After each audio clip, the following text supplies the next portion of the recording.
There's never a dull moment when it comes to Minnesota sports. Whether it's positive or negative. The Yankees have swept the Twins. Minnesota Sports Chat has you covered. Talking nothing but Minnesota sports all year long. It's time now for the soon-to-be award-winning, if only in his own mind, Minnesota Sports Chat with your host, Ross Brendel. Welcome inside edition number 166 of the soon-to-be award-winning Minnesota Sports Chat. Yes, award-winning, if only in my own mind. We're going to have a little fun today and tear it up. Just one guest. It'll be Jazz 88's and Score North's Manny Hill. We'll get to him in just moments, but you know the drill. Please make sure you rate and review Minnesota Sports Chat, and please make sure you tell your family and friends all about this podcast.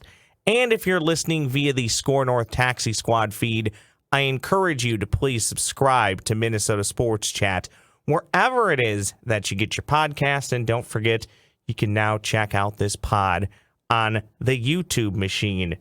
Mr. Manny Hill, any truth to the rumors that I'm hearing that you yourself have just emerged from a darkness retreat?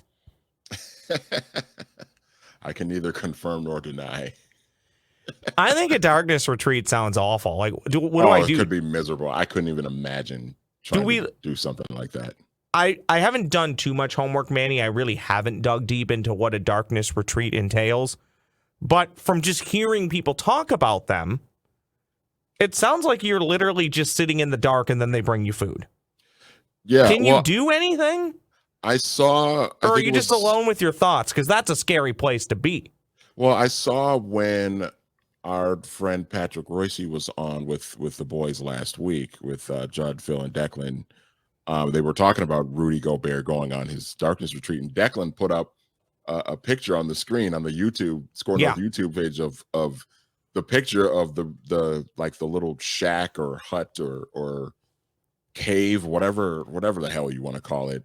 It looks horrifying. Rudy was in. It looks horrible. And then there's like this little chair on this little mini patio thing sitting there, and it's like 7'2", 275-pound Rudy Gobert is not sitting in that chair. There's no way. So yeah, it's I can't even imagine sitting in the dark for 1 hour. Let alone multiple days. Most Minnesotans would say we're in darkness retreats anyways from about mid-November until mid-February, right? So yeah. When the sun sets at like 3:45 in the afternoon. Do we really need to pay for a darkness retreat? Okay, Manny, here's what we're going to do. The Vikings have OTAs. Shocker, the Minnesota Timberwolves and Minnesota Wild have both exited the playoffs since we last talked. Neither made it out of the first round. Entirely predictable, but still sad. The Twins are in the midst of their season. And, look, there's a lot you can actually talk about with the Minnesota Twins, but we won't spend really any time on them today. But I don't want to say doldrums, but we are kind of in that lull until the Vikings fire up again or it gets a little bit later into the baseball season. So here's what we're going to do today, Manny. We are actually going to do a form of 5 filler questions. I have 5 topics. We'll just, I'll ask the question. You and I will both answer them, and we'll move on to the next, okay? That works for me. Let's do it. That's what we'll do today. So we'll start here. And this goes all over, but we'll start here. Do you have a favorite broadcast duo in the Minneapolis-St. Paul market for our teams? It can be anybody. It can be professional. It can be college. I'll start. I can tell you, for me, I think I can be persuaded another way. For the longest time, I would have said Bob Kurtz and Tom Reed. I could listen to them broadcast somebody going through a buffet line or ordering at Applebee's. That's how entertaining I think they are. And Bob Kurtz always had that soothing radio sound. Even when he stepped in and did some Twins baseball, I thought that was awesome. Segue Twins baseball. I think I'll go with Corey Provis and Dan Gladden. Okay. I think it literally is the sound of summer. However, I will say, and Gladden is good for one of these a week, if not one of these a game, where he does the old swung on, hey, well, left field. Count's now 2-1. He doesn't tell you what happened. So apparently it was a foul ball deep to left field. Or he'll do the other thing. It'll be like, this one's hit deep. 30 seconds of crowd smattering. That's Moncada's 13th home run of the season. It's like, what? You didn't tell me anything happened. But I do enjoy their back and forth, and I do enjoy this sounds bad, but I do kind of enjoy, even with sped up play, I do kind of enjoy the slowness of baseball play-by-play. Yeah, well, it's funny that you bring that up, that Gladdy does on occasion, because, Hawk Harrelson used to do that almost routinely whenever the White Sox would lose a game. But somebody would hit a walk-off. Yeah, he was on TV, and there's one where they're playing the Red Sox at Fenway, and somebody for the Red Sox hits a walk-off home run, and you just, hear the crack of the bat, and then Hawk goes, that ball hit deep to left field. And then you just hear the crowd, you're watching the ball go over the green monster. The crowd erupts. Dead silence from Hawk Harrelson until whoever it was crosses the plate. And then you just hear Hawk go, we'll be back. And that's it. In some ways, it's so unprofessional, but it's also hilarious, too. He also had that, not famous, I guess maybe mildly famous if you're a Twins fan. He also had that great call when the Twins were putting up a number on the White Sox one day. And the Mauer grand slam. Yeah, and Joe Mauer hits a grand slam, and he says nothing other than, and it's 16-0. Yeah. And yes, you did hear that right. Joe Mauer did at one point in his major league career, soon-to-be Hall of Famer Joe Mauer, did hit a home run. Who do you got? I think that was during his MVP season, too, in 2009, that home run that we're talking about. Yeah, I'd have to really dig to find that one to confirm that. So I'm going to trust you because you're almost always right. Who do you got, Manny? Who do you enjoy listening or watching in town? I think Provis and Gladden are really good. I think really for the sake, these guys are my number one, and really for the sake of the conversation, I think Michael Grady and Jim Pete are fantastic. And Dave Benz was the Wolves TV guy for I think Benz made it 10 years before moving on, and Michael Grady stepping in that first year. He's fantastic. He's got great pipes. Jim Pete, I think, is one of the best analysts, not just locally in this market, but I think around the country, around the NBA. He's really good and sharp. So I'll go with Michael Grady and Jim Pete as my number one. And if people listen really closely, they might actually think that you're Michael Grady. So maybe, yeah. I think maybe you have a bit of an affinity for that reason. No, actually, Grady and Peterson were pretty high on my list too. I think I naturally just went with who I'm probably a bit more of a fan of, and these days, for some odd reason, it's still the Minnesota Twins, although they're entirely frustrating for many reasons we won't touch on. Let's do this one second, okay, sticking kind of with the baseball theme. At what point, actually it's really not a baseball theme, but I have a story that I'll include into this. At what point will it cost too much to go to not even professional sporting events, but even a big-time college football game or just a sporting event that you enjoy? And I'll phrase it to you this way. Will it ever cost too much? Because I would say it probably won't. Because the prices are going to keep going up, but you look at these stadiums for the most part, Manny, and the plebes are still going. We're all still going. And here's my story. And I learned this the hard way. And you know what? It's not a bad lesson to learn because I probably didn't need it anyway. I think I brought this up on a pod. If not, sorry if I'm repeating myself. Do you know, Manny, one mango blonde at one of the Target Field concession stands, one mango blonde with either a 10% tip or a $1 tip. It was one or the others. Can I guess? I'm going to let you guess. But okay. I do want people to know I'm mildly anti-tipping at some of these things because A, I don't know who's actually getting the money. Yeah. B, at a baseball game, this sounds bad. I know I'm going to get blowback on this, but I'm prepared to say it. At a baseball game, you're just grabbing the plastic glass and putting the beer in. You've barely walked 4 feet. So how much do I came to you, grabbed the drink, and walked away. Do I really need to tip you for that? And in some cases, the tap is right there in front of the register. It's right next to it. Yeah. You don't even have to. In many cases, you don't even have to turn around to pour the beer. The tap is right there in front of you, where either you or I that's ordering the beer could basically pour it ourselves. So I learned the hard way when I paid this price that I'll let you guess in a second, but it was good enough for me to go, you know what? From now on, when I come back, I only need to go buy the value cheap beer or just get one cheap domestic. I don't need to go pay for this good beer that I really enjoy. But by the way, I could get at least a 6-pack, maybe a 12-pack for the same price. Do you want to guess how much I paid for that one singular beer? There's a Mango Blonde. Yes. It's a great beer. It is really. Thank you, Lift Bridge. It is a really good beer. Shout out to Lift Bridge. I'm going to say $14. Manny, it was over $17 with a small tip. I'm dead serious. I'm dead serious. What? I'm dead serious. So that means the beer, I think, must have been $15, and I bet you I did 10% when they asked me to tip. Yeah. And I think the only reason why I justify doing, I'm guessing I did 10%. I don't remember. I was just very shocked when he said the price. Because I'm like, I barely gave you a tip. So they've gone up again. So the price has gone up again because I haven't been to a Twins game yet this year. A domestic Mick Golden or Bud Light is now up to, I think, $14-15.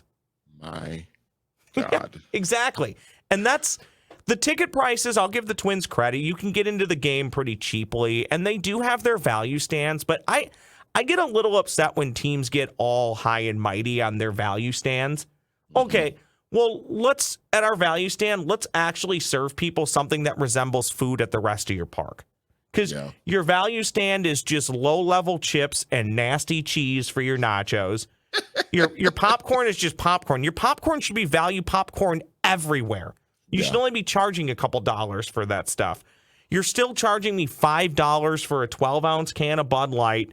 And the hot dogs that you're serving, now I know all hot dogs really aren't hot dogs or really aren't meat, but these ones especially are not real food for you. So don't give me this, we have this great family or affordable, whatever you want to call it. Yeah, but you're skimping on that too. So look, I go to games way too often, but I will say even myself now does the old, if I can get in and out of Target Field without even giving the poll ads a dime, I will. Other than the ticket. Remember last year we went up to Winnipeg and went to that Blue Bombers game and the beers were like, when you translate the Canadian dollar to US, they were less than $8. Yeah, it was like $7.80. Best ever. We're moving to Canada. Like a Coors Light or something. Yeah. Will it ever be too much, or we're just going to? We're going to continue to pay the prices, right? I'm sure there's a breaking point, but what is it? How many other dolts like me are paying $17 for a beer? I guarantee you more of them are than aren't. Yeah, I mean, I don't think the price is ever going to be too high. I think what we might start seeing, though, is people like you and I, when we go to these games, we're either going to go to less games and spend more money, or we're going to go to more games and spend less money on, you're almost guaranteed. People like you and I are almost guaranteed to get something from the concessions when we go to a sporting event. It's almost a guarantee. But now it's just kind of like, are you going to, as the prices continue to go up year after year, it seems, are you just going to start being more economical with it? Like instead of 2 beers, do you end up just getting 1 for the entire ball game? I don't know. It's crazy. Some of it's age, Manny, and just having more responsibilities. But there was a time where, heck, in my late teens, I would go to 40 home games a year. I'm not joking, for the Twins. Then as I got into my 20s, it was probably, I don't know, somewhere between 20 and 25. Even into my 30s, I was probably doing that much. I think in the last 3 seasons, some of that's COVID related, obviously, but I've been to less than 10 games. I think last year I made it to Target Field twice. I've already been out there twice this year. I really do enjoy it. And I'm not really trying to rip the Minnesota Twins. This isn't just a Minnesota Twins issue. Oh, it's all over Major League Baseball. It's all over professional sports. These prices are up. But Manny, it was an eye-popping, eye-bulging moment when the total was, I could go back and look, but it was like $17.17. I could have bought I'm a big Grain Belt guy, right? I could have bought Mhm. an entire case of Grain Belt for less than that at your local Total Wine shop. So Amazing. it sounds like you're with me that we're all just going to continue to go, but we just might Oh, yeah. change what we buy. Yeah, I think we'll just be a little bit more rational with it and just not get as much. And look, some people are in different tax brackets than others, and they can Absolutely. afford can do those different things. But I think that's what I try and hammer home, Manny, is these games are only getting tougher for the average family of four or middle to lower class family to go to, and those are the exact type of people you want at the games. yeah, And we're just making 100%. it more difficult. Okay, we got one that I know we're going to spend a fair amount of time on, and then two that are a lot quicker. So here's what I'm going to do to make sure we cover everything. First and foremost, I got to tell everybody about my friends at Beans Coffee Company, and I truly do mean that. They've been great to me, and I know they've been good to a lot of you who have purchased some of their coffee. It's finally springtime. Heck, it's now starting to feel like borderline summer here in the Twin Cities, which means that Beans Coffee Company pop-up shop, it is back and taking reservations. So make sure you go to coffeebybeans.com. That's coffeebybeans.com. Learn more about the shop and sign up to have it visit you at work, maybe for a special event or a fundraiser. It's a great thing to add and have available to your people, to the masses, for whatever you're doing and whatever you might need them for. Espresso, drip coffee, so much more. It's available with that pop-up shop at coffeebybeans.com. While you're there, don't forget to shop all their great, wonderful blends for yourself, either by subscription in 1 to 8 week intervals, or even just by the bag. Use the promo code SPORTSCHAT, that's SPORTSCHAT at checkout. You'll save a little bit of cash and be supporting this pod. I appreciate that.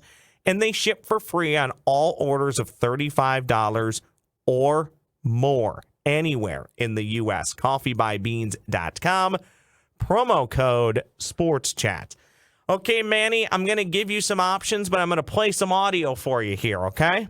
I think I'll give you the options, and then I'll play the... Oh, no, screw it. I'm just going to play all these in sequential order, so sit tight for a few seconds, okay?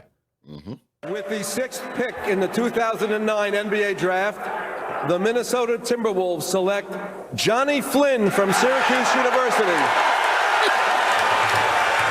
With the 7th pick in the 2009 NBA Draft, the Golden State Warriors select Stephen Curry from Davidson College.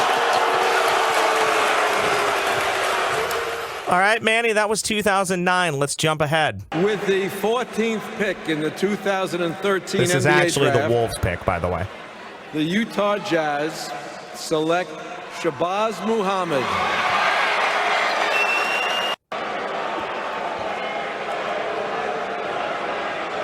With the 15th pick in the 2013 NBA Draft, How does he pronounce it? the Milwaukee Bucks He does a good job. select Giannis Antetokounmpo from Athens, Greece. He last Not played for Field. He actually struggled more with the word select, by the way. All right, now let's jump ahead one more time, Manny Hill. Sure, that was the right team. I don't see him in a With the half-court 40th offense. A pick lot of in the movement. 2014 NBA Draft, the Minnesota Timberwolves select Glenn Robinson III Wow. from the University of Michigan. Nice pick. Yeah, nice pick considering who is drafted next. With the 41st pick in the 2014 NBA Draft, the Denver Nuggets select Jokic? Nikola Jokic You're kidding from me. Sombor, Serbia. He last played for Mega Vizura in Serbia. Did you not know that, or had you just forgotten that? I never, you know what, Ross, I'd never put that together. I I never put that together that Nikola Jokic with one pick after the Wolves picked. I talked with Doogie last week's pod, available in the Minnesota Sports Chat feed, was with Darren Doogie Wolfson from KSTP Sports and Score North. And I asked him, did the Wolves, what was their due diligence on Joker? And he didn't really have much for me. And I'm not really putting all this one on the Wolves. I'm not. I mean, it just... Yeah, it's the second round. It's such a, especially back then, it was such a crapshoot. No, and it still kind of is to a degree. And we've seen the Wolves not to that level, but the Wolves have had some success taking guys in the second round, leaving them overseas and then coming over and at least contributing. But the question for you, Manny, is this. Of the three that I just played for you, you can write one Wolves wrong. You can trade Flynn or Rubio for Curry. You can trade Glenn Robinson III for the Joker, or you can axe Shabazz for the Greek Freak. Which wrong are you righting, Manny Hill? I think the answer here I think it's pretty easy, but I want to see what you say. Yeah, I think most people would say Steph Curry. Yeah, that's where I'm at, and I think for obvious reasons, I don't think I need to spend much time on it. Other than the Greek Freak's probably going to be a Hall of Famer. Oh yeah, he's a Hall of Famer. Yeah, the Joker, Giannis is a Hall of Famer. The Joker probably is going to be too. Probably already is. Yep. But at this point, Stephen Curry's run has just been longer. And we know it's been longer and more successful. The other two can still have longer runs just as successful or more successful.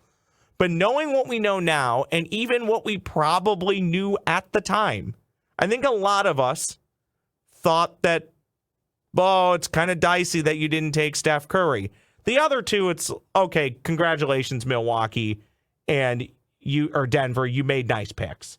But the Steph Curry one, I think we all I don't think we knew he would be this good, but I think we all kind of knew, wait a second. Even if you listen to the elongated Johnny Flynn clip, they talk about, you surprised the Wolves went this route and maybe not, more of a shooter or somebody who can put the ball in the hoop. It's like, it's almost as if they knew. Yeah.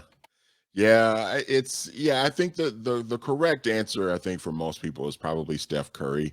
The thing that I will say about Steph, though, is if you go back and you look at the first few years of his career in Golden State, because remember, that was Don Nelson, and then after Nelly Mark Jackson retired, it became Mark Jackson.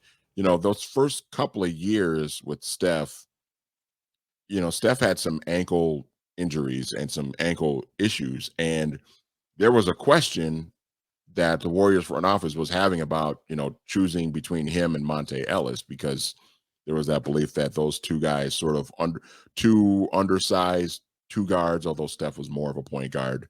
They can't really play well together. There's good, the defense isn't going to be strong. We got to pick between those two guys. And that's why Steph's first contract after his rookie deal was up was so cheap, where he was making, I think, like $13 or $14 million a year, because they were concerned about his injuries. And so he got a very team-friendly deal, which then allowed them to, a few years later, sign Kevin Durant in 2016. And we know the rest is history with that. So I say that to say, like, I think Steph ultimately either way was going to be a good player, but you just kind of wonder if the Wolves, with Steph and his ankle issues and Kurt Rambis being the Wolves coach at the time and David Kahn running the front office at the time, you got to kind of wonder, like, how would the Wolves have messed that up? Because you kind of figured they would have found a way to screw that up. Whereas Giannis going in 2013, that was flip. And, Jokic going in 2014, that was flip as well. So I don't know. It's interesting. But I think ultimately, with all of that said, I think Steph is still probably the right answer. Bonus question for you. In the next 5 years, whose ankle is more likely to fall off, Steph Curry or Carlos Correa's? Well, probably Carlos Correa, because Steph really hasn't, since the Warriors found that, special shoe for Steph to wear, Steph really's never really had any ankle issues. I think what we need to do is we need to get Carlos Correa. He probably can't wear the special shoe while he's playing baseball. That might make it a little awkward with one cleat, one special shoe. But maybe Correa just needs the special shoe anytime he's not playing baseball. Yeah, maybe. Just wear this. Carlos, just wear this whenever you're not on the field. Two more for you, and they're not nearly as in-depth. We have pretty much everything in this town, and I mean that. 5 major league sports teams, 2 colleges competing at mostly D1 levels, a rock star WNBA franchise, at least historically, a women's soccer team that almost won a championship in year 1, a women's professional hockey team that has won a championship. Manny, we have everything. But we are missing a couple things. Maybe a big-time horse race, but you can't really add anything to the Triple Crown. If it's not the Triple Crown, nobody really cares. So that's out. So I ask you this. We even have the 3M Open, and apparently about every 10 years we get a major. So we have that. So my question for you, and I do believe at some point we'll get both in this town, but what do you want first? A big NASCAR or Indy race or a big-time tennis tournament? And when I say big-time tennis tournament, it's probably the equivalent of the 3M Open, right? Like there might be a big name here and there, but it's probably going to be a bunch of backfill guys. What do you want first, the tennis tournament or NASCAR? I vote NASCAR for whatever it's worth. Yeah, but big-time tennis is so fun. Well, see, here's the thing. I'm kind of a lukewarm NASCAR person. I think you might even be more of a NASCAR person than I am. I like the event of NASCAR. Yeah, see, and that's kind of what I was going to get at, because I feel like the NASCAR event might, from an economical standpoint, might be better. But I'm kind of a tennis nerd, and I feel like, basically to sum it up, I feel like if the NASCAR event was here, I probably wouldn't go. But if the tennis event was here, I would try and find a way to go to that, because I'm just kind of a tennis nerd anyway. I'll be this guy. I'll say it. Sorry, ladies that listen to Minnesota Sports Chat. I think the eye candy at both would be very nice.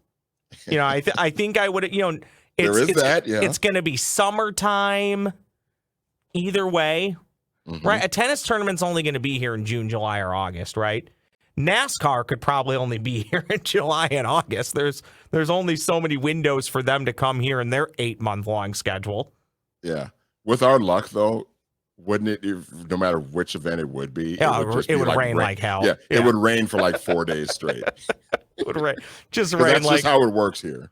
Rain like a son of a gun. Yeah, I think the NASCAR thing, to me, I've always enjoyed NASCAR from the standpoint of the event. I would really love to go to any race and just spend 7 hours in the sun having a few adult pops watching cars go around in a circle. Same with IndyCar. And I love the strategy of a race, but I don't love watching all the race. You know, I always tell my friends who want to know more about NASCAR why I pay attention to it.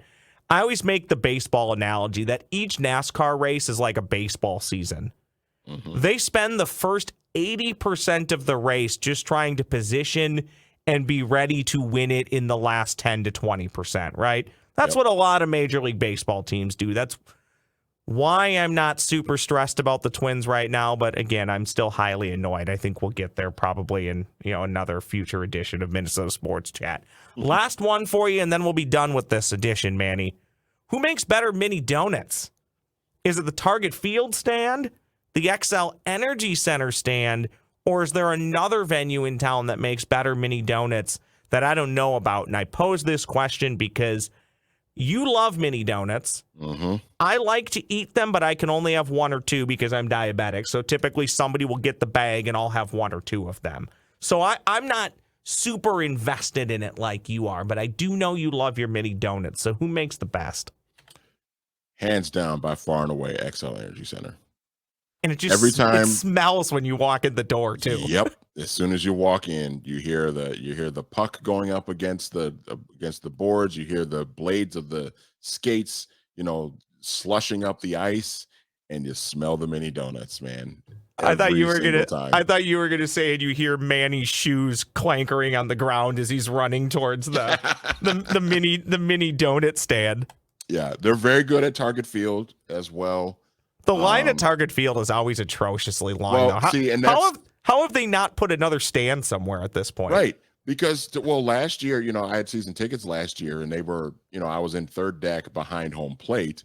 Well, the mini donut stand is in right center field, and so if I wanted mini donuts, I had to go all the way down and then walk all the way along. I would usually go along the first base line and go around that way into right center field, and then stand in line for like another 10, 15 minutes. Well, there is good news, though, this year, Manny, at least with the 2023 Minnesota Twins.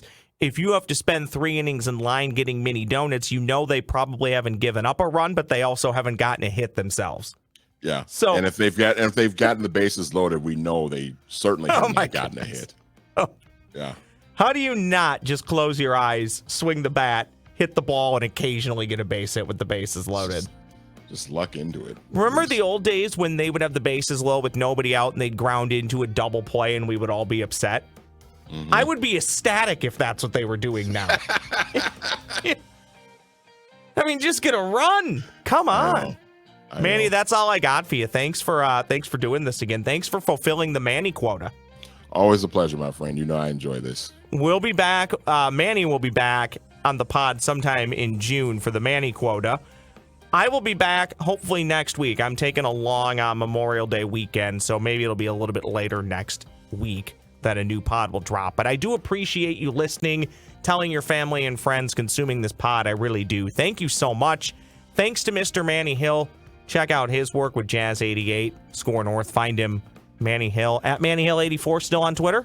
Yes, sir. Perfect. And I am at the Ross Brendel now on the Twitter machine. And I am Ross Brendel saying thank you so much for listening. I'll be back again next week.